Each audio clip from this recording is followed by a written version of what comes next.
Bonjour Mathieu, on se Bonjour retrouve Stéphane. aujourd'hui dans un nouvel épisode où on va échanger un petit peu et faire part de nos sentiments sur le marché ce second trimestre, voir quelle est l'évolution, voir quelles sont les conditions, les choses qui ont changé sur le marché à Dubaï et discuter un peu plus et s'entendre sur les nouvelles formalités à avoir et à faire à Dubaï. Bon, C'est super. bien ça? Bah, c'est bien ça, c'est Ouais. bien ça. Déjà, merci Stéphane. Ah, ça fait toujours plaisir de se voir, même si on s'est vu tout à l'heure. Euh, Avant de commencer sur des choses plus concentrées sur le marché de l'immobilier, on en parle beaucoup ces dernières semaines. Tu sais que ça fait longtemps qu'on le prépare, mais j'aimerais bien en rediscuter, pardon, et l'aborder. Mhm.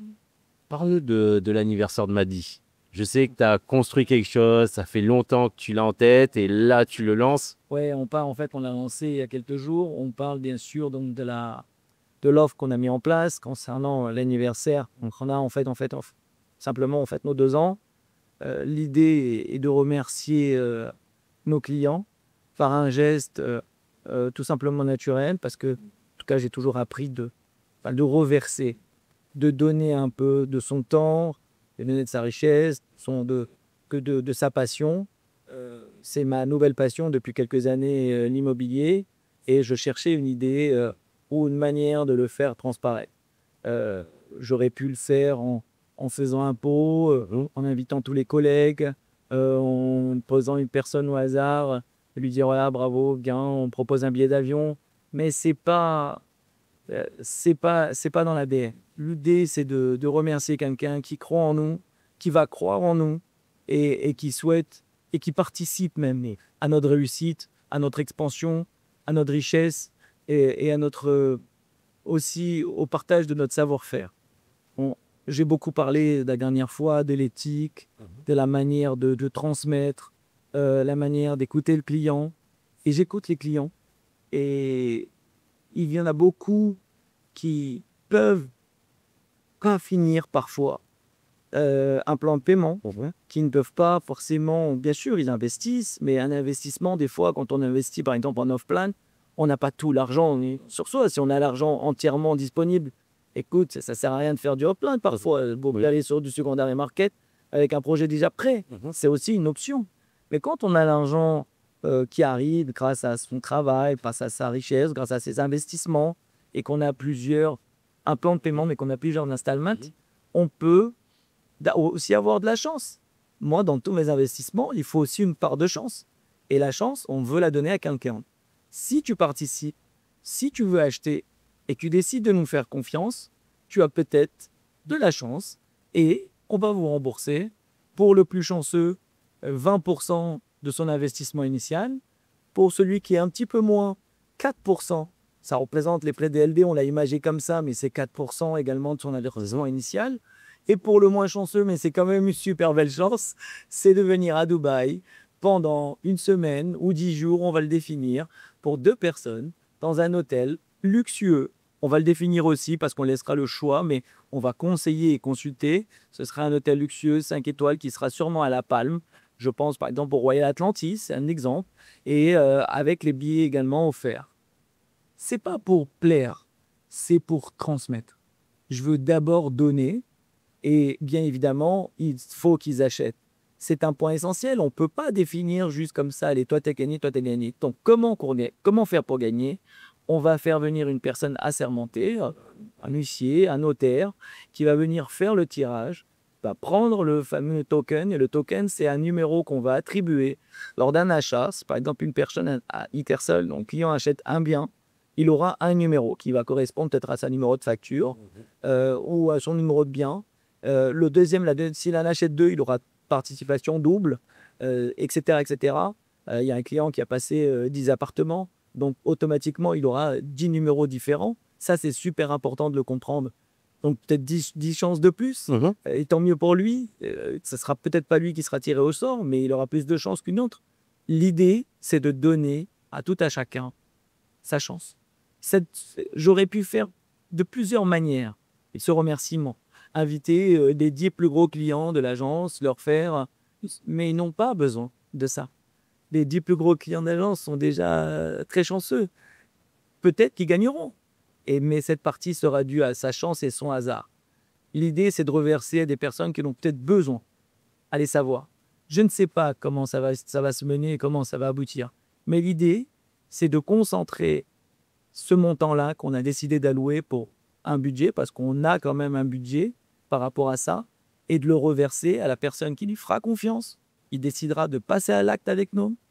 On lui donne un numéro. Ce numéro sera tiré au sort le 31.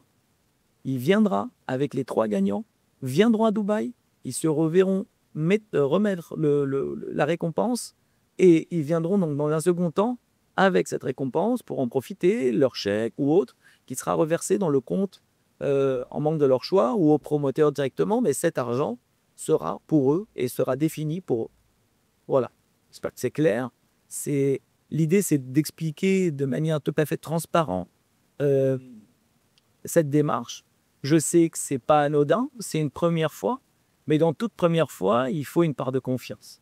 Et j'espère que les futurs investisseurs ou les investisseurs qui nous ont fait déjà confiance, parce qu'il y a déjà des personnes qui ont passé le cap, comprennent ça et cette envie de les remercier en leur redonnant une part de la richesse qu'ils me donnent tous les jours et même maintenant depuis 2 ans.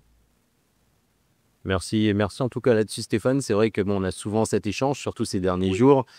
C'est vrai que nos clients nous posent souvent la question. Oui. Enfin, le nombre de messages WhatsApp que tu reçois par jour en témoigne. Et ça suscite l'intérêt, mais également la curiosité. Mhm. Ça suscite aussi l'inquiétude. Les gens sont inquiets, ne comprennent pas comment on peut donner ça. C'est simplement une part de ce que tout le monde nous donne. Il faut être réaliste. Bien évidemment, les personnes qui ne gagneront pas participeront également au fait que les autres auront gagné. Mais c'est comme dans toute participation avec plusieurs personnes. Mais une personne sera bel et bien tirée d'un plutôt 3. Et je peux vous certifier, je te certifie d'ailleurs dans les yeux, qu'elles viendront à Dubaï pour le 31 et la première semaine de septembre. On trouvera bien sûr les disponibilités. On communiquera sur ça. On fera une vidéo en présentant les personnes de manière physique, face caméra, qui dira les choses et qui expliquera comment on a été tiré au sort et enfin tout son déroulé. Voilà. L'idée, c'est de transmettre cette information, d'expliquer qu'on n'est pas dans un jeu, même s'il y a une part de hasard. Pour nous, c'est tout à fait concret. Ce n'est pas du tout un jeu, on ne s'amuse pas. Déjà pas avec l'argent des gens, et encore moins avec les projets qu'on met en place. C'est une vraie idée, un vrai concept. Si ça marche, on fêtera ça peut-être la 3e année. Et 4e, je ne pense pas faire ça toutes les semaines, parce que je ne suis pas assez riche pour ça. Mais déjà, c'est de donner avec mon sentiment, mon cœur. Et si ça plaît, tant mieux. Si ça ne plaît pas, ben, ce n'est pas grave, on recommencera d'une autre manière plus tard. Mais ça, je tiens vraiment à cœur pour le mot 2 ans, de faire participer 3 personnes à notre chance que nous avons tous les jours.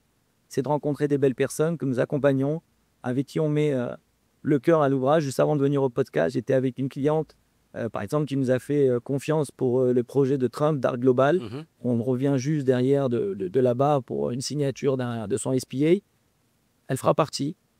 Et donc, on verra bien. Peut-être qu'elle aura plus de chance que moi, et plus de chance qu'une autre, etc., etc. Dans une vente, dans un deal, dans un accompagnement, dans n'importe quelle chose qu'on fait tous les jours de notre vie, il y a également une part de chance. Il faut y croire. Il faut bien des gagnants. Et des perdants, bien sûr, qu'il faut des gagnants. Oui, quoi qu'il en soit, tout le monde sera gagnant à ce niveau-là. Oh, je suis sûr. On fera en sorte qu'ils aient un bon investissement. Et j'espère que les 3 personnes qui seront sélectionnées, grâce à cette chance-là et grâce à leur investissement surtout, soient satisfaits. C'est mon premier, on va dire, c'est le premier point sur lequel j'essaye d'appuyer. Magnifique, Stéphane. Génial. Un chiffre qui revient, on en parlait encore ce matin, 50 milliards de dollars de transactions, ça te parle? Ouais, ça me parle. Je suis abonné au gros, on va dire, au gros forum, au gros chat de telle manière à avoir les informations. C'est un peu normal et ça fait partie de notre travail, comme Arabian Business ou le Dubaï qui donnent des informations magnifiques, quoi. Après, on a surtout toutes les applis, on peut avoir tous les chiffres réels. Ce qui est génial, c'est que la DLD était très transparente dessus. On a des chiffres en temps réel, chaque mois, chaque trimestre, sur l'évolution. 50 milliards, c'est un chiffre que, il y a quelques années, je pense que personne n'était capable de le dire, que c'était possible à Dubaï. simplement parce qu'il y avait une belle évolution déjà, mais aujourd'hui, on explose chaque année de nouveaux records, de nouveaux chiffres. Chaque trimestre est meilleur que le précédent et meilleur que l'année d'avant. Donc, c'est vraiment, c'est en même temps affolant et en même temps très sécurisant. Mhm. Je vais expliquer pourquoi je dis ça. Affolant parce qu'on a l'impression que c'est une course folle vers l'avant sans cesse, du plus cher, du plus beau, euh, du plus aberrant, du plus excentrique. Mais en fait, c'est pas du tout ça. C'est vraiment une stabilité et cette croissance montre encore plus une confiance et une croissance sur le marché par les investisseurs qui y croient. Je suis persuadé qu'on va devenir une place forte. Dubaï va devenir un hub qui est déjà d'ailleurs, mais ça va devenir une place forte parmi les plus belles métropoles ou les plus belles villes du monde comme Singapour, New York, Londres, Paris. On n'est même pas à la moitié du prix dans certains quartiers. C'est limite honteux pour tous les services et tout le prestige qu'on a et qu'on en tire déjà sur Dubaï. Ça ne mérite pas ce prix-là. Donc je pense que la croissance n'est qu'à la moitié du chemin ou voire aux trois quarts du chemin. Il reste encore une très belle place. Donc en fait, il est encore plus temps que jamais. Je ne sais pas si ça se prononce comme ça, je m'excuse. Et des fois, je bafouille, mais je ne sais pas. Je pense qu'il est vraiment temps pour ceux qui n'ont pas encore passé le cap de le faire. Parce qu'il sera un moment trop tard. Ça ne veut pas dire que plus personne n'est pour investir, mais pour les primo-accédants, ceux qui veulent investir, à un moment, ce sera plus possible. Il faudra chercher une nouvelle ville, un nouvel endroit, un nouvel Eldorado. C'est vrai, mais aujourd'hui, Dubaï est vraiment cette place forte où on peut encore investir sereinement. Il y a des comptes séquestres. Les banques sont là, peuvent aider, vous pouvez faire des mortgages. Le gouvernement s'attelle également à faire toutes les infrastructures autour. Il y a les prochaines lignes de métro, il y a les Etihad Rail, mon accent encore anglais, le fameux accent anglais à Mathieu. Mais les Etihad Rail qui va relier Abu Dhabi et Dubaï, enfin, c'est toute cette expansion, les nouveaux quartiers, les nouveaux développements, tout est mis en place pour accueillir l'expansion et les nouvelles installations qui arrivent d'ici 2040. Le train est en marche. Ça se voit, ça se sent, ça transpire. Dubaï transpire aujourd'hui, mais je suis sûr qu'il va, comme il a toujours su le faire, il va pouvoir absorber tout ça. Il y a tout le monde, il y a les gens qui ont des craintes pour DVC d'ici 2028. C'est pas les bonnes données. Il y a des gens qui disent tout et n'importe quoi. Les bonnes données, il ne faut plus investir dans les studios, il ne faut plus investir dans les one bed. Il y en a 210 000 en 2028. C'est des chiffres résumés, compressés et balancés comme ça à la figure des investisseurs. C'est pas du tout étudié. Oui, il y a 210 000. Mais 210 000 étalés, c'est ce qui a été vendu. C'est pas ce qui va sortir de terre. Ça va se passer. En plus de ça, il y a du monde qui arrive. Il y a des départs chaque année. Il y a des expats qui rentrent chez eux. Il y a des nouvelles personnes qui sont en mission. Il y a des nouvelles personnes qui viennent s'installer. Donc ça laisse de la place à des nouvelles personnes. Et les personnes sont de plus en plus jeunes. Les couples viennent s'installer. Les familles avec des enfants viennent s'installer. Il faut de la place pour tous ces gens-là. Où les mettre? Où?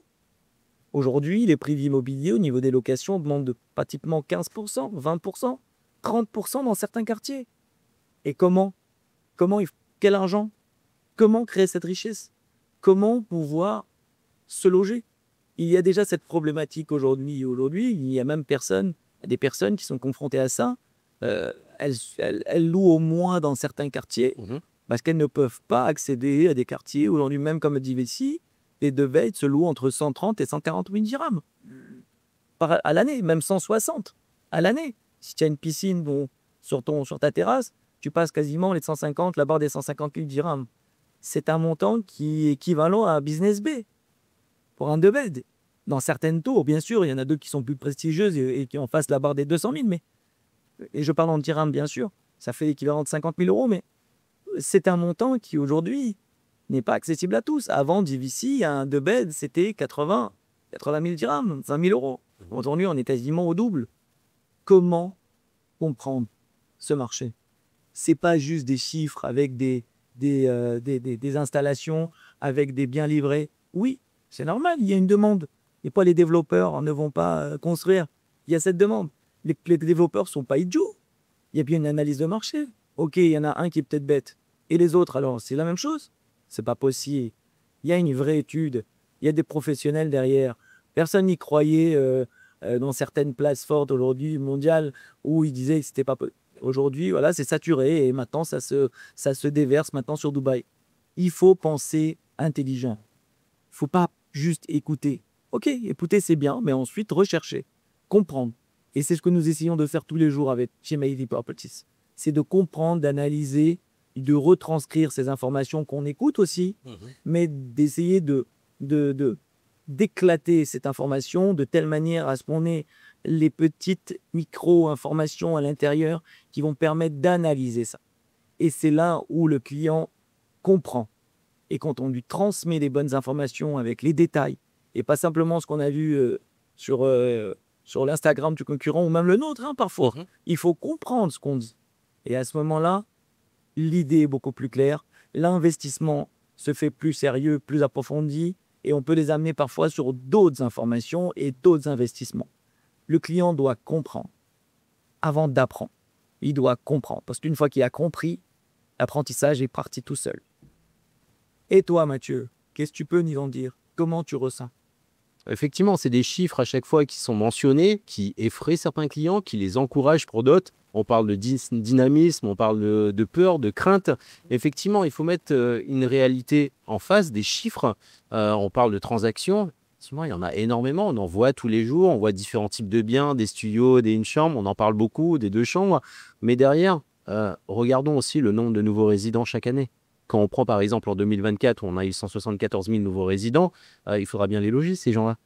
Quand on parle au premier trimestre 2025 de 50 000 nouveaux résidents qui arrivent, où est-ce qu'on va les mettre? Et comme tu le disais, oui, ou ces studios, c'est une chambre, c'est 2 chambres qui sont vendues, il faut regarder quand est-ce qu'ils sont livrés. Est-ce qu'aujourd'hui, on aura suffisamment de biens pour loger tous ces gens-là? Oui, certainement. Moi, je pense que oui, certainement. Non, je suis certain que oui. Parce qu'il y a certains développeurs qui vont très vite. C'est aussi génial pour certains investisseurs qui ne veulent pas aller sur des projets trop longs. Il y en a plein aujourd'hui qui réalisent des projets en 2 ans, 3 ans max. Mais même en 1 an, il y en a qui livrent c'est des petits low-rise, des petits buildings. Pas des buildings de 50 et 100 étages, mais aujourd'hui, je pense réellement qu'il y aura de la place pour tout le monde, c'est sûr. Parce que c'est déjà étudié.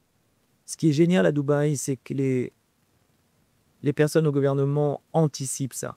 Je ne sais pas comment ils font, mais ils ont sûrement un très bon flair. Ils ont une manière d'étudier le marché qui leur appartient. Je pense que ça fait partie de leur réussite et de leur croissance un petit peu fulgurante. Ce qui est génial avec ce marché, c'est qu'on est toujours poussé vers l'avant.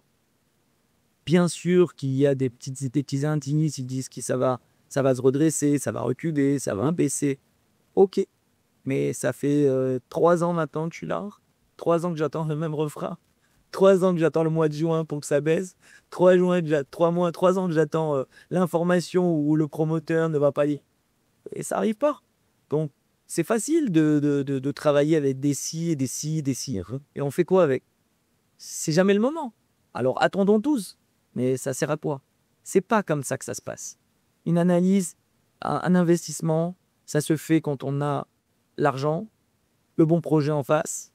C'est le bon moment pour soi, pas en fonction du développeur qui a construit il y a 6 mois ou qui va construire dans 12 ans. C'est pas pareil. C'est quand tu es prêt que tu dois investir. Il y a des gens, il y a 6 mois, ils n'avaient pas un bon travail ou un bon salaire. Il y a des startups qui explosent tous les mois et des licornes qui apparaissent tous les ans. Et ces gens-là, ils font quoi? Il y a plus de 9 000 ou 13 000 millionnaires qui vont quitter leur pays de résidence l'année prochaine et qui vont s'installer pour la plupart, je pense, à Dubaï. Pourquoi? Parce que c'est la place forte. Parce que c'est la place où il fait bon vivre. C'est la place où mettre son argent est intéressant. C'est toutes ces raisons qui font que Dubaï attire de plus en plus. Et pourquoi ça s'arrêterait demain? Il faudrait que le gouvernement le veuille que ça s'arrête. Non, et ils veulent pas. Non, ils ont construit pour ça. Ils vont pas tout détruire. Donc l'idée suit une logique. c'est pas possible d'aller à l'encontre de sa logique.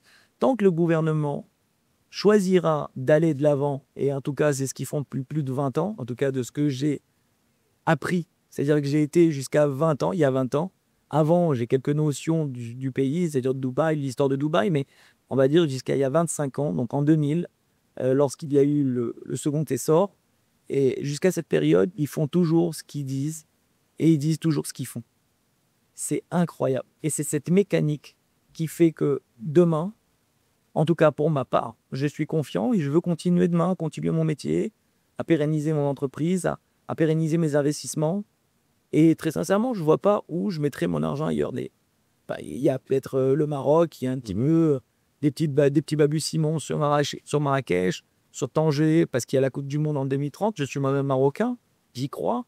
Il n'y a aucun problème. Bien sûr, c'est intéressant. Mais après 2030, il y a quoi? Après la Coupe du Monde, il y a quoi? Il y a quoi? Bien sûr que les gens vont aller encore à Marrakech, bien sûr que c'est à côté de la France, c'est à 2 heures, les gens sont intéressés. Bien sûr, c'est une vague. Mais après 2030, il y a quoi? C'est quoi l'expansion? C'est quoi la vision? Il y a une belle vision, Maroc. Bien sûr, le pays est magnifique depuis 2000.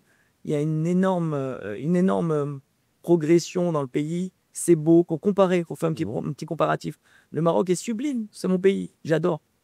Mais ça reste très local, très oriental. C'est beau. C'est tout son charme. Il ne faut pas que ça change. Dubaï, c'est autre chose. Dubaï, c'est multiculturel. C'est multiculturel aussi. Donc, c'est toute la vibration qu'il y a à Dubaï ne se retrouve nulle part. J'ai fait plusieurs pays dans le monde et la vibration qu'on a à Dubaï, le palpitant, il est unique. Et il se prouve, et on le voit tous les jours, toutes les semaines, tous les mois, tous les ans, c'est de mieux en mieux. Donc perso, j'y crois vraiment et fermement. On va arriver sur une place forte comme les villes que j'ai citées un peu plus tôt. Et je suis aussi de ton avis avec tout ce qu'ils sont en train de faire. Je suis certain que tout le monde sera logé. Ouais, déjà.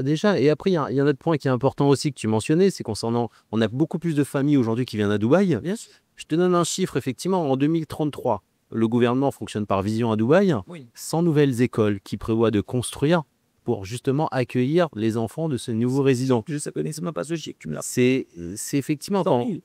100 nouvelles écoles, 100 nouveaux campus qui vont... C'est Ah oui, s'il y a 100 nouvelles écoles, 100 nouvelles il y écoles. a déjà beaucoup d'écoles. Il y en a déjà beaucoup d'écoles. Mais quand on voit, nous-mêmes, on a nos enfants qui sont en campus français, en tout cas. Là, quand tu regardes dans toutes les écoles qui créent de nouveaux campus, en plus de ça, on aura de nouvelles écoles pour pouvoir les accueillir. Parce qu'aujourd'hui, beaucoup de familles sont tirées par Dubaï. C'est que c'est pas juste du building. C'est pas juste des unités, des one-bed, des studios. Il y a tout un écosystème. C'est toute une ville qui se crée. Mais bien évidemment, il y a des écoles, il y a des hôpitaux, il y a bien sûr les transports en commun, il y a tout l'écosystème pour pouvoir vivre. C'est vrai qu'aujourd'hui, un petit peu les routes, moi, à certaines horaires de la journée, certaines heures de la journée, c'est un peu, il y a un peu de trafic, mais le jeu en vaut tellement. Mais ils travaillent Oui, mais Dubaï travaille dans ce sens-là. Et j'ai envie de te dire même, au niveau global, les Émirats travaillent dans ce sens-là. On regarde le projet d'Etihad Rail, qui à la base était pour du transport logistique. Oui. Là, effectivement, ils l'ont réorienté, j'ai envie de te dire, pour le transport de passagers en 2030. D'accord? Pour pouvoir accueillir jusqu'à 36,5 millions de passagers là-dessus. C'est des lignes aujourd'hui qui vont courir 900 km, qui vont faire les 7 Émirats, qui va pouvoir faire Abu Dhabi, Dubaï en seulement 30 minutes. C'est juste incroyable. Aujourd'hui, c'est un développement qui se fait à Dubaï, certes par les visions, parce qu'aujourd'hui, on a la chance d'avoir un Shir qui a une très belle vision, de très belles visions, parce qu'on a différentes thématiques, mais il y a aussi une capacité d'exécution qui est juste phénoménale. On visionne, mais on exécute, et cela très rapidement. C'est vrai. Et quand on voit cette capacité à réorienter une politique et une intégration logistique comme celle-là, c'est juste incroyable. Ce qui est génial, et bon, je ne dirais pas assez, mais quand même, ce qui est génial, c'est que tout est entre les mains d'un seul homme. On pense que c'est entre les mains d'un seul homme. Je pense qu'il faut être plusieurs. Peut-être même intérieurement, ça doit être plusieurs personnes, parce qu'il faut réfléchir autant. Il faut vraiment être très accroché. C'est génial la vision qu'il donne, l'engouement qu'il donne, de toujours se dépasser. C'est très beau. Effectivement, on a une certaine effervescence autour de ce marché-là, un marché qui se structure. On le voit de plus en plus. On le voit notamment, une nouvelle loi qui est sortie depuis le 16 juin. Le 16 juin concernant les comptes bancaires. L'obligation d'avoir justement un compte bancaire pour quelqu'un qui achète à Dubaï. Non, c'est pas exactement ça. Alors oui et non, hein. Quand on achète à Dubaï et surtout si on revend, c'est lors de la revente, que ce soit à court ou à long terme, quand vous revendez votre bien, vous êtes dans l'obligation d'avoir un compte bancaire pour encaisser la transaction. Quand vous passerez au trustee, qui est l'équivalent de, on va dire, du notaire ou de l'huissier ou ce genre d'organisme, vous êtes obligé d'avoir un compte bancaire à votre nom. Et donc, le vendeur doit recevoir sur son compte bancaire le montant de la vente. Pourquoi? Ça paraît super logique quand on le dit, ce qui est tout à fait normal. Sauf qu'à Dubaï, les process avant n'étaient pas cela.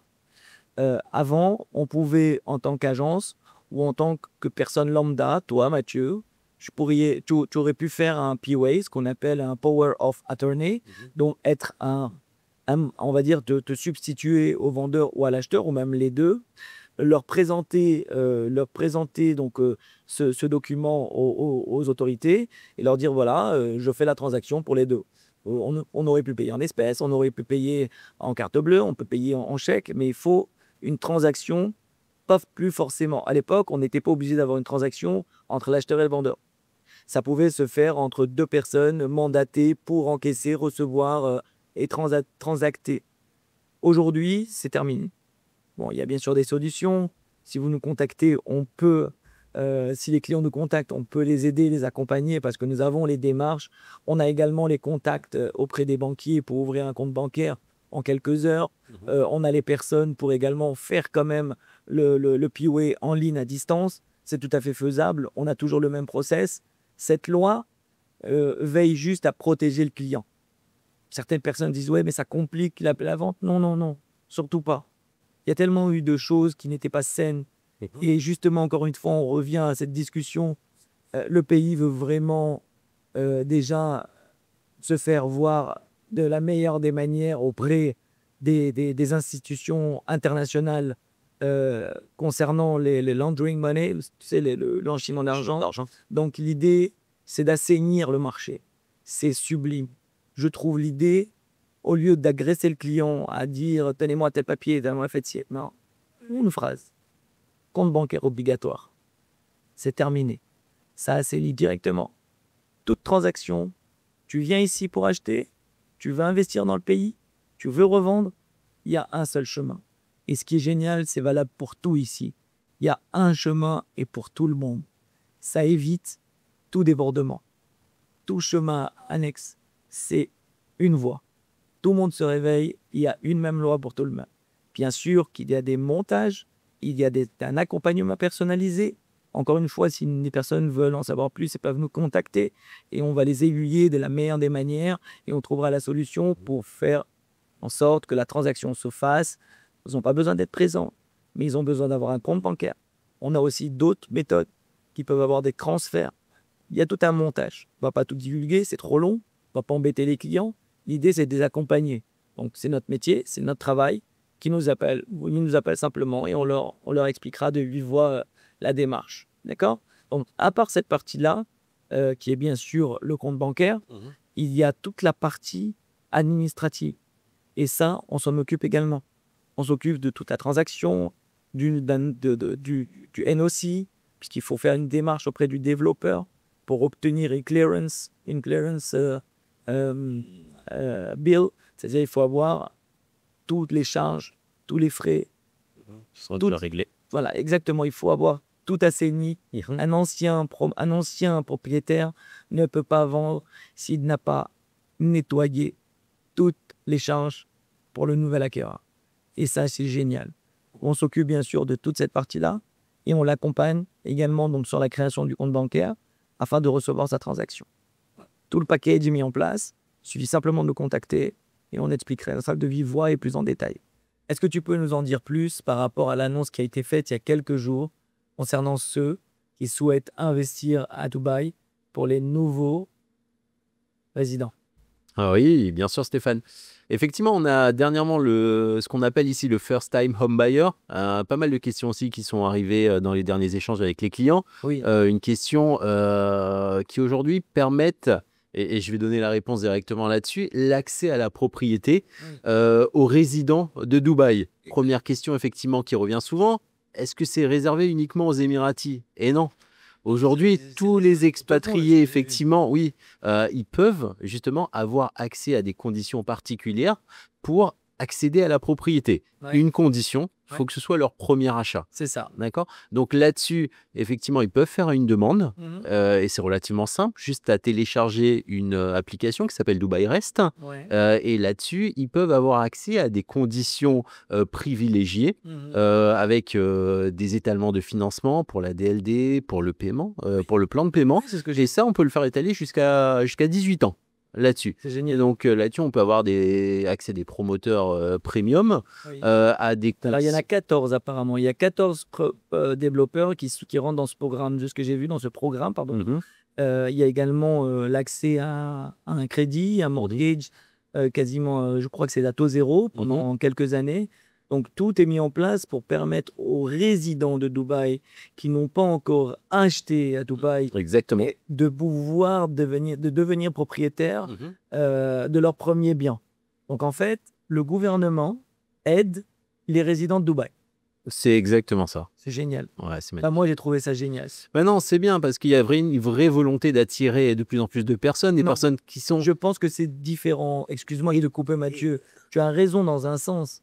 Mais moi, je pense que c'est de faire rester les gens et les résidents à Dubaï. Et tu m'as enlevé les mots de la bouche parce que c'est exactement ce que j'allais dire, effectivement. Parce qu'une fois qu'on y est arrivé, C'est vrai. tout à l'heure, tu m'embêtais un Des peu. fois, on vient en mission. On est là Oui. pour 2 ans, 3 ans. Des fois, on vient en passage pendant 6 mois pour faire, en tant qu'expat, on vient faire une mission dans n'importe quel domaine d'activité parce que c'est une place mondiale, par exemple, dans à la finance, dans d'autres métiers. Enfin, c'est très varié. Et après, il faut repartir. Mais si, en tant que résident, on peut acheter pour soi, pourquoi ne pas rester après tout? Mhm. Si c'est Mais- pas accessible pour soi. Mais oui, et petite anecdote là-dessus, tu sais, je viens de la Réunion, et quand je voyais un peu tous les copains en partant, je croisais les gens, je leur dis, bah écoutez, je vais faire un tour à Dubaï, je vais voir ce que ça donne. Ouais. Et ils me regardent et ils me disent, bah écoute, on se reverra pour les vacances, parce que je pense qu'une fois que tu auras mis les pieds à Dubaï, tu vas plus rentrer, tu vas plus revenir. Et c'est un fait. La Réunion, c'est beau, c'est magnifique, on y mange magnifiquement bien. Ça, c'est sûr. Euh, J'ai vu. Dubaï, c'est quelque chose. Ben, en fait, on a tout au même endroit. On a aussi bien pour les vacances. C'est bien sûr une place balnéaire sublime. Il y a tout ce qu'il faut. On manque de rien à Dubaï. Il y a des beaux restaurants, des beaux endroits, des belles plages, des plages privées ou des plages publiques, aménagées, nettoyées, saines, fréquentées. Il y a Kai Beach, il y en a plein d'autres. Mais à part ça, il y a de très beaux restaurants, de très belles places fortes, très beaux quartiers pour se balader. En juillet, on est en juillet. Enfin, le climat, il est super. Bon, c'est pas trop chaud. D'habitude, il fait une chaleur un peu plus importante. Mais à part ça, surtout l'idée d'avoir cette aide du gouvernement, parce que c'est au gouvernement qui demande de pousser, enfin, qui cherche à pousser les résidents, je pense, à rester. C'est pas évident de former des gens et de les voir partir. C'est comme une entreprise, en fait. Ils dirigent le pays comme une entreprise. Tu formes une personne, tu transmets des choses, tu informes, tu aides, tu accompagnes, tu dépenses l'argent et la voir repartir, c'est la fuite de cerveau. Mais pas que d'argent. Pourquoi? Si la personne se sent bien et qu'elle peut acheter ici à Dubaï, qu'elle peut investir à Dubaï, c'est fini, elle ne bougera plus. Mais non, Et je trouve l'idée, encore une fois, somptueuse. Non, elle est très bien, effectivement, on a envie de rester. Et quand on regarde aujourd'hui tout ce qui est mis en place, ça, effectivement, le first time home buyer, c'est un levier, effectivement. Déjà d'une qu'on n'avait pas envie de partir, alors là, encore moins. Voilà. Et même, tout est fait pour qu'on reste à Dubaï, sur le volet sécuritaire, sur le volet éducatif. Je te donne un exemple, Stéphane. On est en plein dans les vacances, là. Je suis en train de regarder ce qu'on appelle ici les camps, donc un peu l'équivalent des vacances pour les enfants. Oui. Et quand je vois les activités, elles sont juste incroyables. Ouais, bien sûr. Je vois des cours de codage, d'intelligence artificielle, de robotique pour des enfants de 6 ans. C'est top. Et quand je vois ça, je me dis, incroyable, comment tu veux pas pousser des personnes à rester, à les pousser vers l'excellence C'est une autre manière et de tu ne peux pas vivre ailleurs une fois que tu as goûté à ça. C'est pas faux. Euh, En tout cas, pour le moment. pour le moment, On dit pas qu'ailleurs, c'est pas bien, c'est génial. non, non, Quand clairement on pas. vit ici, avec tous les avantages que le gouvernement nous met en place, même en tant que résident, il Mhm, faut pas oublier on profite de toutes les infrastructures mhm. et on paye pas d'eux. Ah, et on paye pas d'impôts. Ah bah, Ah, bah on attends. paye pas de taxes. On paye pas de taxes et on profite de tout. Et les rues sont propres, sont nettoyées, les infrastructures sont utilisables, les buildings sont nickel, les ascenseurs fonctionnent. Enfin, c'est bizarre de dire ça, mais dans les rues, tout roule, des feux rouges, tout fonctionne, il n'y a pas de problématique. Enfin, c'est tout un écosystème. Et en fait, ça paraît hallucinant de dire ça, mais en fait, on est habitué des fois qu'il y ait ailleurs dans le monde, pas moi, au Maroc, en France, à minuit, il y a un dysfonctionnement entre deux feux Mhm. rouges. C'est quelque chose que j'ai grandi avec. Il n'y a rien de grave. Mais ici, ça n'arrive pas. Enfin, on ne comprend pas. On ne comprend pas pourquoi. Ça n'arrive pas ailleurs. Enfin, ça n'arrive pas ici alors qu'ailleurs, oui. Je pense que c'est. Je pense que j'ai trouvé la réponse. Je ne suis pas sûr de moi, mais je pense. Je pense que c'est la régularité, l'exigence que le gouvernement se met. Les gens nettoient les rues la nuit. Mhm. Ils dorment jamais. Enfin, comme nous d'ailleurs, parfois. On s'arrête pas, ils s'arrêtent pas. Ils s'arrêtent jamais. Il y a du monde pour toutes les heures de la journée.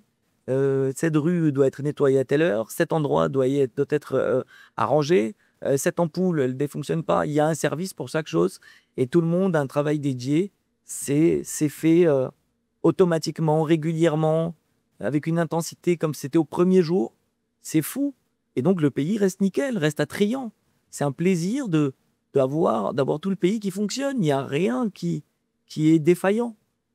En tout cas, on ne le voit pas, ou le moins possible. Pour moi, c'est absurde. Je n'arrive pas à trouver le mot exact parce que c'est très impactant dans la vie de tous les jours. Et encore plus en permettant aux gens de rester dans le pays, que ce soit pour les vacances ou que ce soit pour sa vie en général. À 1 heure d'ici, on a des endroits fabuleux, des zones même arides, quand je dis arides, c'est-à-dire désert, où, avec des super belles montagnes, des découvertes, des cascades, des lacs, des endroits sublimissimes. On est à 20 minutes, 30 minutes de Dubaï. Et pour des randonnées, pour des Mhm. excursions, pour des séjours dans le désert. Je pense à Bab el Shams, qui est un restaurant, mais également un endroit où on peut séjourner pendant des hôtels dans le désert. Enfin, c'est sublime. Il y a des endroits aussi très prisés qui sont au milieu de deux superbes montagnes avec.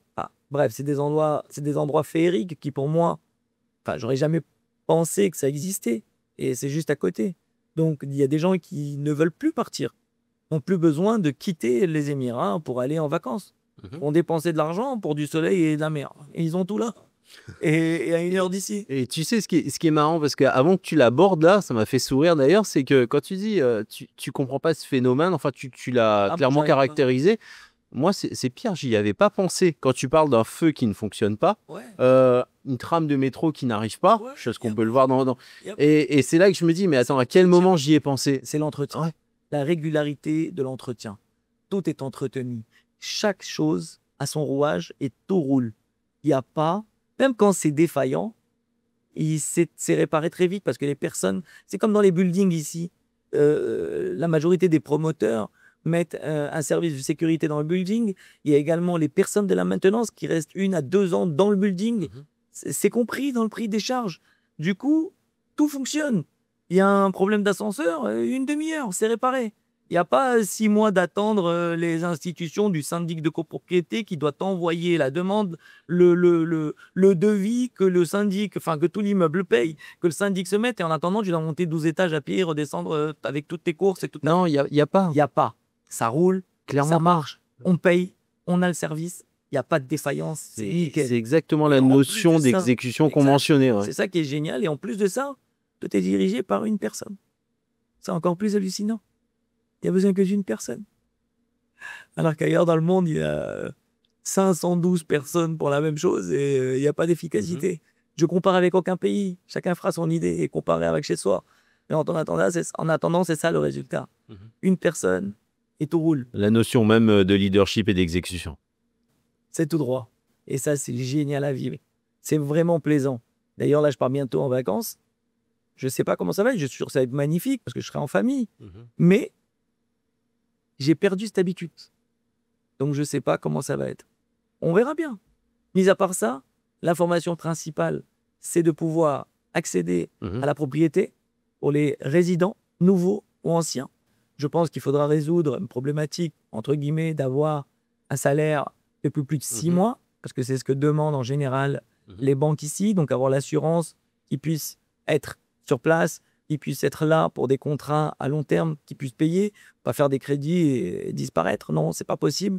C'est ceux qui vont vouloir rester ici, mais je pense qu'ils ont au moins la chance d'être aidés.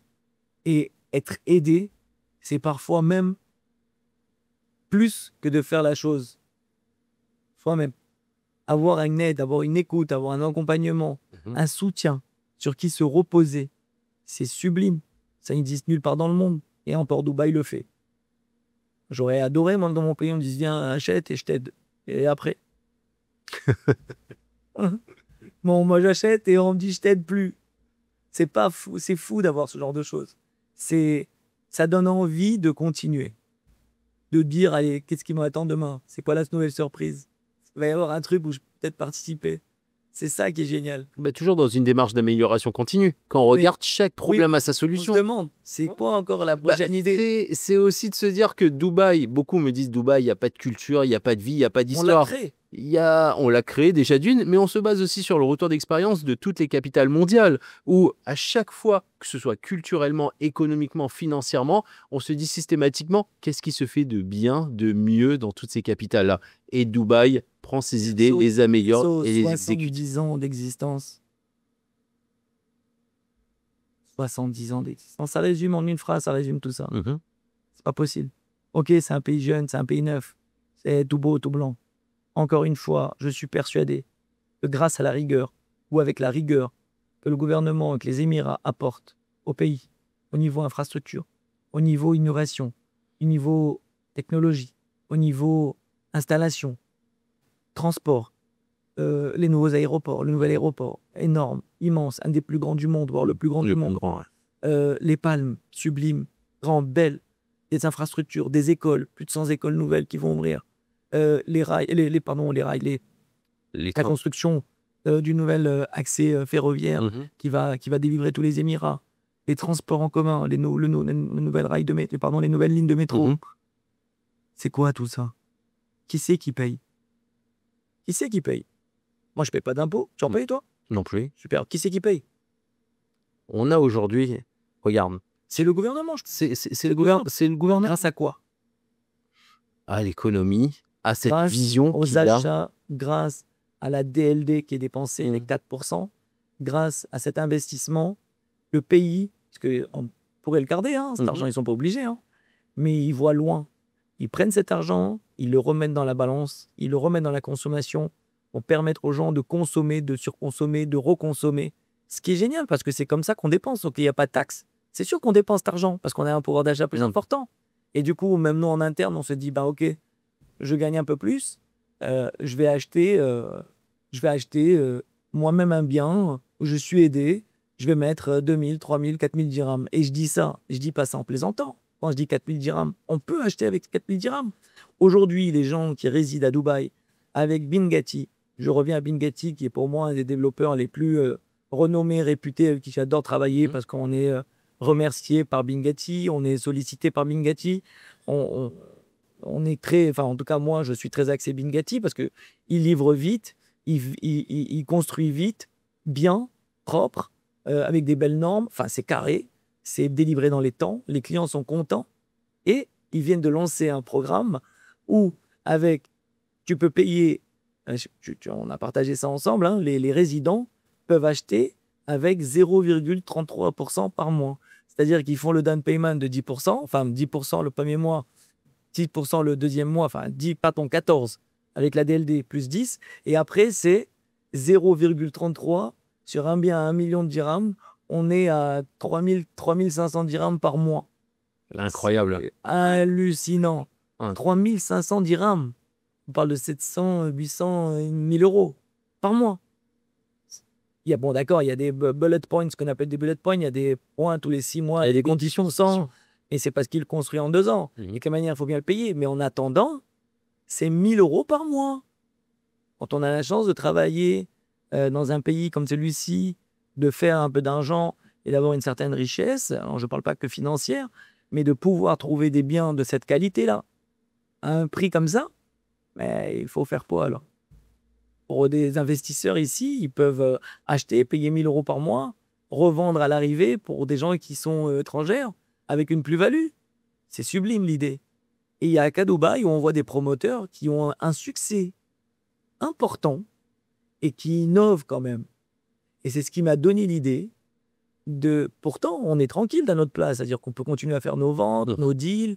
Et non, eh ben on va en mettre ce jeu, enfin ce tirage au sort, donner, permettre aux gens, se renouveler, essayer de trouver une idée qui dit, allez, c'est intéressant, Bingati a fait ça, Maybe Properties a fait ça, tel a fait ça, X a fait ça.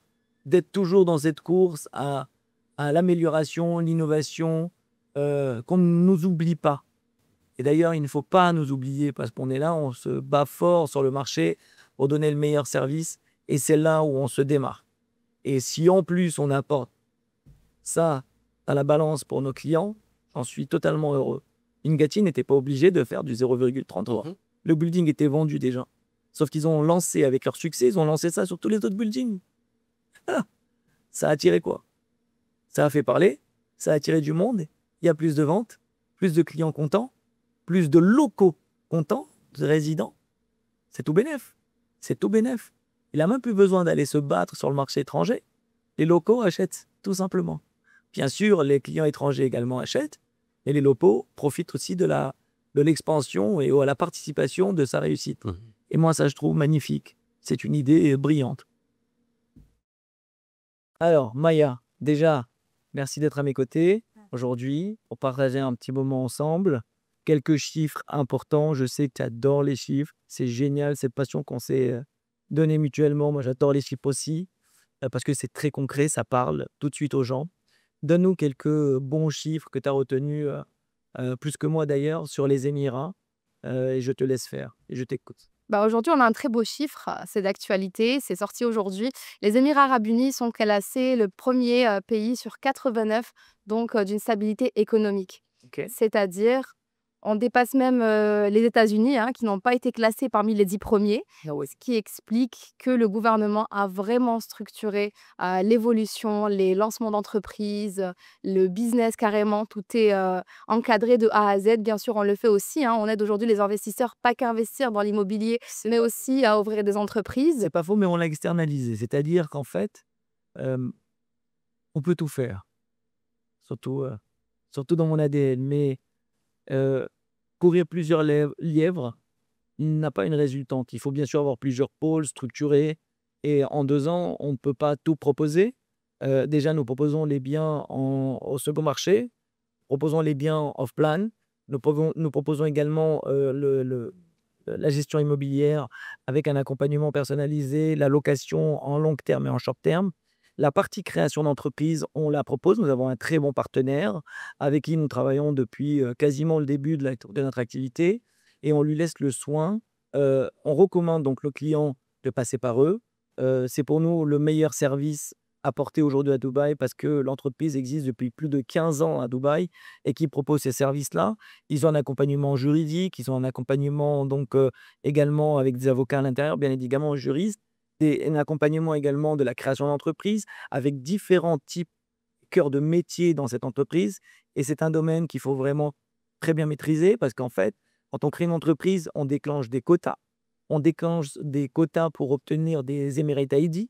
Et le déclenchement d'une Emirate ID ne se fait pas à la légère. Il faut prendre très au sérieux la délivrance des Emirate ID. C'est pour le gouvernement un des points essentiels de son expansion. Donc, on ne peut pas le faire à tout va. Et pour faire ce déclenchement-là, il faut avoir une personne compétente derrière, ce qu'on appelle ici vulgairement un PO. À part ça, il y a aussi la création de l'entreprise avec un compte bancaire associé. Le compte bancaire associé à une entreprise est une des choses les plus difficiles à obtenir à Dubaï. Mais on y arrive parce que justement, l'entreprise que nous recommandons, avec qui nous sommes partenaires, accompagne de la meilleure manière pour l'obtention du compte bancaire. Il y a beaucoup d'entreprises et beaucoup d'agences immobilières qui disent oui, nous faisons tout, notre accompagnement est parfait. C'est sûrement vrai, je n'ai jamais testé. La seule chose que je peux dire, c'est que le compte bancaire est une des étapes cruciales pour l'obtention définitive de la création de son entreprise. Et à ce moment-là, c'est ce qui déclenche également toute la partie financière et la viabilité d'une entreprise. Parce que créer son entreprise à Dubaï, à l'inverse du marché français ou européen, en Europe, on crée une entreprise, on fait un compte séquestre temporaire. C'est très facile d'ouvrir un compte bancaire, on peut l'ouvrir même à la poste. Et ensuite, une fois que l'obtention du cabis est fait, on ouvre le compte définitif. Ça prend 2 semaines maximum et tout est réglé. Ici, c'est complètement différent. On peut ouvrir son compte, c'est-à-dire sa société, sans même avoir de compte bancaire. Et ça pour plusieurs années. Ça n'a aucun intérêt. Le compte bancaire est stratégique. Le compte bancaire délivre l'existence même de la société. Le compte bancaire délivre la possibilité de payer les gens par WPS. Payer les gens par WPS, payer ses salariés par WPS a une certaine importance. Ça déclenche déjà un quota, c'est-à-dire qu'on a un score. Comme aux États-Unis, c'est un peu calqué sur le même marché. D'ailleurs, tu envoies ton salaire en WPS, tu le reçois via un organisme, ça te donne une crédibilité, c'est-à-dire que si tu veux aller acheter demain une voiture que tu as fait, tu as la possibilité d'aller directement chez le concessionnaire, tu donnes simplement ton Emirate ID, tout apparaît. Il n'y a pas de justificatif à donner, il n'y a pas d'informations complémentaires, tout est déjà enregistré. C'est génial d'avoir ce suivi et c'est même d'ailleurs le nerf de la guerre, c'est-à-dire que tout salarié ou tout entrepreneur qui a un compte bancaire a son suivi grâce à ça. Donc c'est très important de respecter ça. Et pour répondre à ta question en termes de chiffres, c'est vrai que Dubaï est le numéro 1, mais il est juste à sa place. Je ne vois pas une autre place d'ailleurs. Je pense qu'ils vont la tenir pendant longtemps avec surtout les bouleversements, les guerres, la déstabilisation un peu mondiale qu'on voit. On est un petit peu passif. Bien évidemment, on ne peut rien faire à notre échelle, mais Dubaï est une des places fortes malgré les guerres, malgré les incidents, malgré les actions qui se passent un peu partout dans le monde. On voit et on constate de plus en plus cette stabilité dans le pays. C'est stable. On a même eu l'impression qu'il n'y avait rien. C'est affreux de dire ça. Pourtant, il y a des choses proches de nous qui se passent et on n'a rien vu. Alors bien sûr, on est au courant par les informations, par les réseaux sociaux, mais on n'a rien senti. Et c'est fabuleux de vivre libre comme ça. Je sais que les gens nous envient.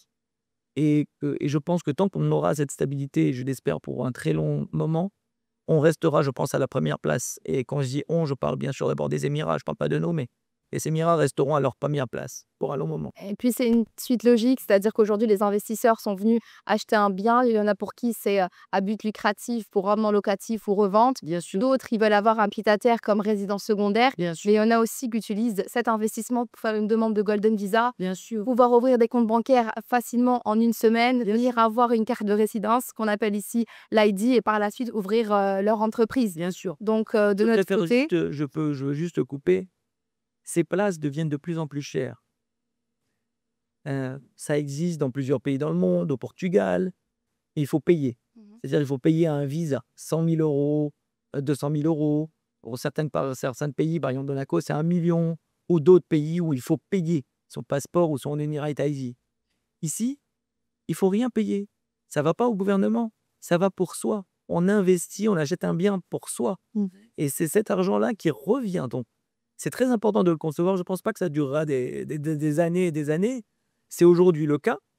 Ils ont assoupli la démarche depuis le 1er janvier 2024, où avant, il fallait avoir payé 50% du bien déjà, être en possession des clés de son bien. Depuis le 1er janvier 2024, il suffit d'avoir juste payé le down payment de 24% et tout de suite accéder à cette partie-là, à la propriété et au Golden Visa. C'est génial. Pour ceux qui n'ont pas les moyens d'acheter pour 2 millions de dirhams, il y a également le visa investisseur. Vous connaissez bien, tu l'as fait pour certains des clients en plein process. Pour 750 000 dirhams, on peut directement accéder au visa investisseur. effectivement. Ouais. Donc, tous ces chiffres sont intéressants. Mais à part ces chiffres-là, on a des records de vente. Et ça, je sais que tu t'attardes particulièrement chaque mois et chaque trimestre à me les donner. On a fait C'est sympa de les avoir, c'est sympa de les répéter. Je te laisse me dire les chiffres. Ben, parmi les plus beaux chiffres hein, qu'on a aujourd'hui, c'est qu'au deuxième trimestre de 2025, Dubaï a atteint le record de 50 milliards de dollars de ventes, C'est génial. qui est aussi l'équivalent de 50 000 transactions. Donc, on peut faire des Dur. calculs rapides, mais on n'en est pas là. C'est juste un chiffre record qui représente aussi une évolution de 22% par rapport aux chiffres qui ont été faits l'année dernière. Donc, ça peut rassurer énormément d'investisseurs qui Bien parlent de la sûr. bulle immobilière à Dubaï qui va un jour exploser. Nous, au contraire, par rapport à ces chiffres-là, on est rassurés de voir qu'il y a une évolution. 22%, c'est pas rien. On ne parle pas de 5, de 10, on dépasse les 20%. Et je pense savoir pourquoi le deuxième trimestre s'est fini encore plus en beauté. Et tu as même fait une vidéo il y a quelques semaines à ce niveau-là. Bon, c'était un t-shirt, une petite vidéo très rapide concernant le taux de change. Quand tu l'as fait il y a quelques semaines, les gens n'y croyaient pas. On était à 4,18 de Oui, mémoire pour effectivement. 1 euro. Aujourd'hui, on est à. 4,32. Voilà, alors ça a un Qui petit est, peu baissé depuis ce matin, légèrement, légèrement. On n'est pas très loin des 4,30 et quelques, mais ça renforce encore et encore les investissements. Je crois que depuis 2021 ou même avant, on a jamais. ce montant, ce taux de change n'avait pas été atteint. Bien sûr, il y a plusieurs raisons, mais les investisseurs, encore une fois, comme je l'ai dit plus tôt, il ne faut pas ne pas être chanceux. Oui, et Ils saisir achètent à l'opportunité. 4,30, il y a des gens qui ont acheté à 4,10, il y a des gens qui ont acheté à 3,90, il y a des gens qui ont acheté à 3,80. Oui. Tant mieux pour eux, tant mieux pour chacun. C'est au moment, dans le bon timing. Il y a des gens pour qui le montant était plus important. Il y a des gens pour qui le plan de paiement était plus important. Il y en a d'autres qui, pour eux, le post-handover, le paiement après la livraison est important. Et il y a des gens pour qui le taux est très important. Je ne pense pas qu'on puisse faire mieux qu'en ce moment. À 4,30, un petit peu moins. En tout cas, ça oscille entre 4,27 et 4,33 en ce moment. Je ne pense pas que ce soit négligeable. Sur quasiment 1 million de dirhams, on a quasiment 10 points. C'est énorme. C'est beaucoup d'argent. Ça fait entre 25 et 30 000 euros. Sachant que sur un investissement, le plus gros montant à faire sortir, c'est l'apport des 24%. D'ailleurs, certains promoteurs le demandent en totalité. Mais même pour les cash buyers. Oui. Les cash buyers peuvent faire une très belle opération parce que c'est sûr et certain que les taux vont se corriger. Ça va redescendre à 4, qui est plus le taux moyen que l'on a connu. Mais ceux qui auront déjà fait leur investissement auront gagné ces 30 000 euros. Exact. Et c'est déjà un gain. Quand on achète un bien à 250 000 euros, 1 million de dirhams, par exemple, la OneBet, c'est ce qui se négocie en moyenne, elle est à 1,1 million, et que tu gagnes 25 000 euros ou 30 000 euros du bout, tu as déjà fait 10% de plus-value. Il ne faut pas négliger. Hein. Ouais. C'est 10% déjà. Hein. C'est ce que les gens veulent recherchent. Tu as gagné déjà 1 an. 1 an gratuit sur un taux de change. Pas sympa, non? C'est un gros avantage. Bah, du coup, les investisseurs devraient profiter de l'opportunité. Hein. Mais ils en profitent et il faut juste le rappeler tous les jours. Également, leur rappeler également le giveaway, c'est-à-dire le jeu qu'on leur a mis en place. Bon, il y a plein de petites choses. Et ça, plus ça, plus ça, plus ça, tout mis bout à bout, ça fait un petit panier sympa. Exactement, ça peut aider les personnes qui attendaient le bon moment pour passer le pas. Et ben, le bon moment, c'est maintenant.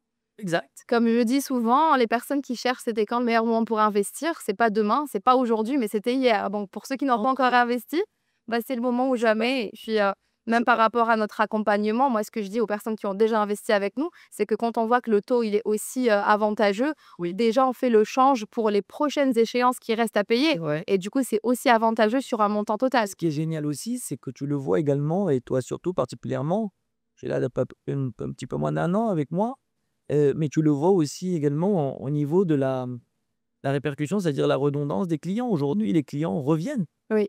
Tes mêmes clients reviennent et ils te recommandent.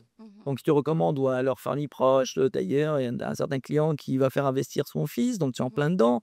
Voilà, donc cette répercussion, elle n'est pas juste éphémère, c'est sérieux. Ça se voit, ça se sent. Les clients sont de plus en plus confiants. L'accompagnement personnalisé. Bon, bien sûr, les brokers ont des moods plus moins sympas. Un matin avec le smile, un matin un peu moins. Mais quand les clients nous appellent, qu'on a fait un bon travail, qu'on les a conseillés, qu'on les a alertés par rapport au taux, tout ça, c'est notre travail.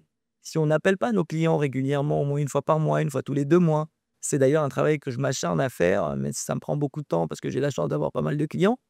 On n'est pas des milliers, mais ça prend du temps de les appeler. Donc, j'essaye de les appeler au fur et à mesure, de partager des informations de manière groupée, de telle manière que tout le monde ait la bonne information au bon moment. c'est pour moi l'essentiel de notre activité.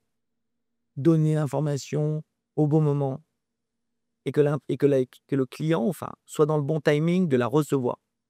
C'est surtout ça. Et aussi lui faire comprendre que le bon moment, c'est quand, après tout? C'est quand? Quand on choisit ou quand on décide. On ne choisit jamais d'investir. On décide d'investir. Il faut être un peu poussé, un peu forcé, un peu accompagné et un peu chanceux. Tu réunis les 4 points. 3 dépendent de nous. 1 dépend de lui et du hasard. Le hasard, laissons-le faire bien les choses ou pas, ça me regardera. Les 3 points, on doit le lui donner afin qu'il soit le mieux accompagné possible.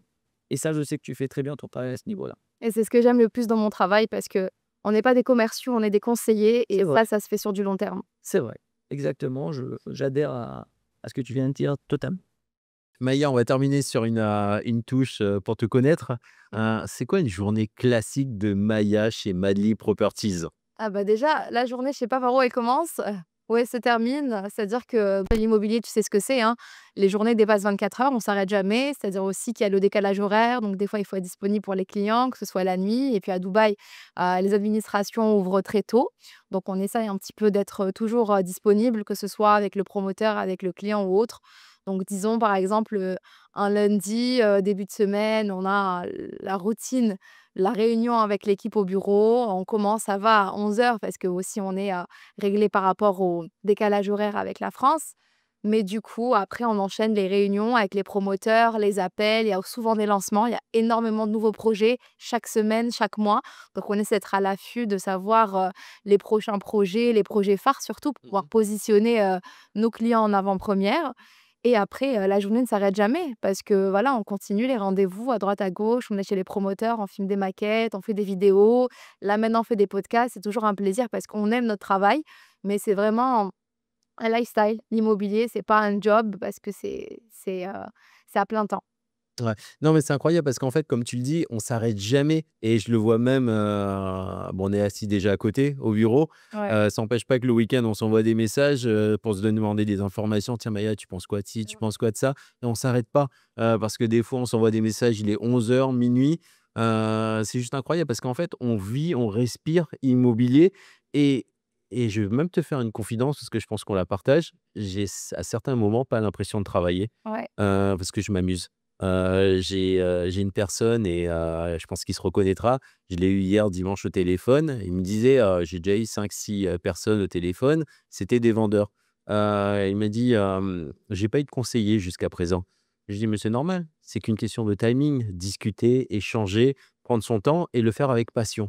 Parce qu'aujourd'hui, quand on arrive à partager cette passion-là avec les informations qu'on a, oui, les clients, ils peuvent nous faire confiance, ils veulent nous faire confiance. Après, c'est à eux de voir ce qu'ils veulent faire, mais il y a pas de mensonge à avoir. Tous les chiffres sont consultables, toutes les données peuvent être partagées, doivent être partagées. Je les invite d'ailleurs toujours à aller, vérifier ce que je dis. Je leur dis, je fais: «Mais on va commencer sur de bonnes bases. Je vais vous donner beaucoup de chiffres, prenez des notes et allez les vérifier. Comme ça, on partira sur des bases solides» et je sais que toi, tu le partages. D'ailleurs, quand moi, j'ai pas l'information, je sais que tu es très chiffré, même si j'aime beaucoup ça.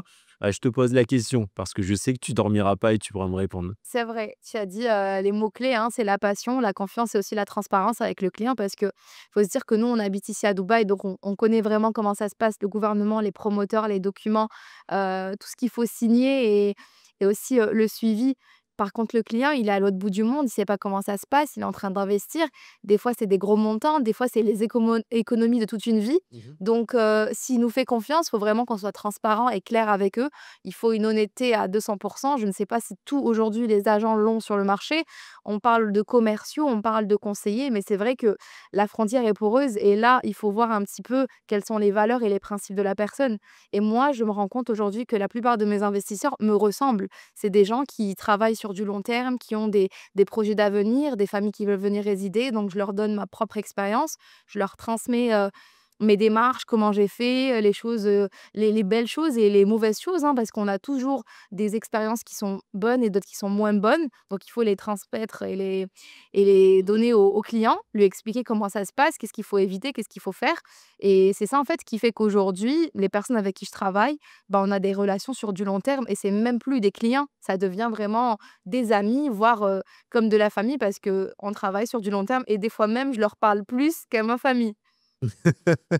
Bah, parce qu'on passe beaucoup de temps ensemble, que ce soit entre nous, entre collègues, avec nos clients. C'est une relation de confiance qu'on établit, une relation de confiance qu'on a aussi établie avec notre famille. Ça devient nos collègues deviennent nos amis, deviennent notre famille, et les clients, c'est pareil. Parce qu'on crée un lien, ils nous confient leurs économies d'une vie, pour l'investir dans un bien rentable. Ouais. Tu vois? J'ai plusieurs anecdotes dans ce sens-là. Un client qui me dit, «Bah, tiens, on m'a proposé tel projet, qu'est-ce que vous en pensez?» C'est un excellent promoteur. Je dis: «Bah, oui, un excellent promoteur, mais je sais pas». Il me dit: «Comment ça, vous savez pas?» Je dis: «Bah, je sais pas quelle unité on vous a proposé». C'est ça. Je lui dis: «On peut avoir le meilleur promoteur, le meilleur projet et ça, faut le souligner, c'est important, mais derrière, quelle unité, c'est-à-dire quel appartement il va choisir là-dedans?» Parce que derrière, pas toutes les unités se valent. On a la gestion locative en interne chez Madely. Derrière, on a ce recul, on sait quel promoteur on va pouvoir, bien louer, respecter notre rentabilité et on a ce retour d'expérience-là. Donc pas toutes les unités, on pourra les recommander et certains, je leur dis: «Bah, attendez». Ils me disent: «Comment ça, on va attendre?» Je dis: «Bah, oui, on va attendre, c'est pas grave». Je dis: «C'est vos économies». C'est pas parce qu'il est étiqueté tel promoteur ou tel projet et qu'il a le vent en poupe que, on va prendre tout et n'importe quoi. Même si ça reste très qualitatif, maximisons la rentabilité, et s'il faut attendre quelques semaines, quelques mois, prenons-le.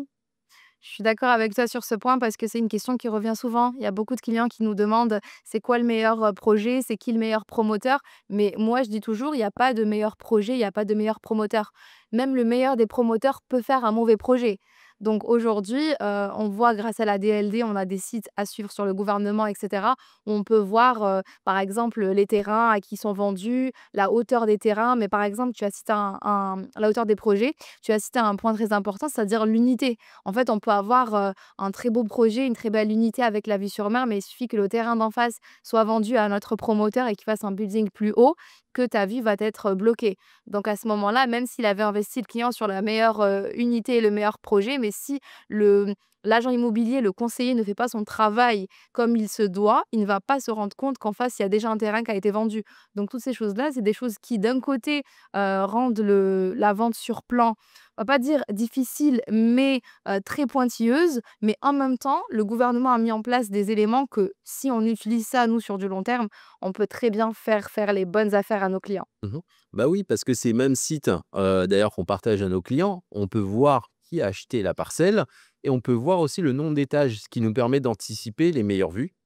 Les vues, mer pour certaines, les vues parcs, même si on reste à Dubaï et qu'effectivement on aura quand même des résidences autour de nous, Mmh. mais c'est quand même dommage, d'avoir une résidence juste à côté où on peut se passer le sel, C'est ça. là-dessus. Et puis, je voulais te demander Mathieu, par rapport à toi, bah, vu que tu es à Dubaï et déjà depuis un bon petit moment, est-ce que tu te rends compte, comme moi, qui, chaque année, par exemple, ne reste pas à Dubaï dans la saison estivale, mais là, on est en plein juillet et franchement, je me rends compte qu'il y a une évolution de tourisme. C'est qu'à l'époque, on va dire que la saison touristique s'arrêtait au mois d'avril, mai, juin, juillet, il y avait plus personne. Mais est-ce que tu te rends compte qu'il y a toujours de la circulation en plein juillet, que les centres commerciaux sont pleins? Disons les boutiques, il y a toujours des événements. Est-ce que tu as le même ressenti que moi ou pas du tout? Ben, à vrai dire, je me suis pas posé la question parce que j'ai pas vu de changement. J'ai autant de trafic le matin pour venir, Ouais. autant le soir pour rentrer, même si j'avoue à l'heure à laquelle je rentre, c'est pas toujours un sujet. Mais quoi qu'il en soit, non, quand je vais dans les malls, les centres commerciaux, donc le week-end, je vais me balader, non, je vois pas de différence. Je vois clairement pas de différence parce que déjà d'une, oui, il fait peut-être un peu plus agréable, on est à moins de 40 degrés. Après, je suis pas forcément sensible à la chaleur. J'aime la chaleur. Bon, j'enlève quand même la veste de costume quand je me balade à l'extérieur, mais non, ça reste agréable et tout est pensé pour. J'en parlais avec des amis qui sont dans d'autres pays européens, et ils me disaient: «Oui, mais bon, vous contrairement à vous, on n'a pas les infrastructures pour pouvoir aller se balader en période de canicule». Je dis: «C'est pas faux, c'est pas faux» et quand on voit qu'on a des activités indoor, donc à l'intérieur, où on peut faire énormément de choses le week-end, que ce soit pour nous, pour les enfants, pour, différentes personnes, non, il y a pas de changement, là-dessus. Donc, est-ce que moi j'ai vu un changement? Je t'avoue, je m'étais pas posé la question parce que, ça m'a pas surpris, mais clairement pas. C'est vrai que là, tu as évoqué la canicule, c'est le cas en ce moment en Europe, en France, en Belgique. Bon, quand on parle de canicule en France, c'est 38 degrés, mais les gens sont affolés parce que effectivement, les appartements n'ont pas été construits avec des climatisations intégrées comme ici à Dubaï. Donc aujourd'hui, à Dubaï, même si en été, il fait 42, 45 degrés, on le vit normalement parce que tous les endroits, que ce soit en fait aller au centre commercial, aller faire une boutique, faire des courses en bas de chez soi ou juste prendre un taxi, partout où on va, c'est climatisé. Donc même aujourd'hui, le gouvernement a mis en place des espaces extérieurs qui sont climatisés. Ça, c'est incroyable. C'est un projet qui va être immense et qui va vraiment faire développer les années à venir de Dubaï. C'est qu'on pourra même profiter des espaces extérieurs climatisés. Alors bien sûr, ils ont pensé aussi à l'énergie parce que ça va être sous énergie solaire, etc. Mais vraiment, en fait, ça, c'est des projets qui prouvent que l'évolution de Dubaï va faire en sorte que le tourisme se fera 24 sur 24, 7 jours sur 7, 12 mois à l'année et non pas 6 mois comme les dernières années. Et même là, on voit que les touristes continuent à venir au mois de mai, juin, juillet à Dubaï. Au contraire, ils profitent que les prix baissent, C'est ça. mais tout en profitant des plages, des piscines, des restaurants, des centres commerciaux toute l'année. Non, mais c'est ça. Une fois qu'on voit cet engouement au niveau de Dubaï et c'est vrai que, bah, on le voit de plus en plus, cette année, d'autant plus. Oui, il y a beaucoup de monde. On en parlait, d'ailleurs ce matin en réunion. Tu as des clients qui viennent, des personnes qui allient vacances, et achat immobilier. Ils ont choisi cette période de l'année, alors que les autres années, oui, on l'avait pas forcément conçu. C'est vrai que Dubaï met en place énormément, de développement d'infrastructures pour permettre l'accueil, de touristes et ça se ressent. On en voit, l'économie et en tout cas le dynamisme n'a pas changé, et on a toujours autant de travail. Effectivement. D'habitude, au mois de juillet, j'ai déjà réservé mes vacances, mais là, pour le coup, pas du tout, parce que je sais qu'il y a sûrement des clients qui vont venir. C'est leurs vacances aussi. Bah écoute, le travail passe avant, bah, je resterai les attendre pour pouvoir les accompagner dans leur démarche. Super. En tout cas, merci Maya, c'était un plaisir d'échanger avec toi et j'allais te dire à la prochaine, mais je pense qu'on se voit demain au bureau. Merci à toi, c'est un plaisir aussi.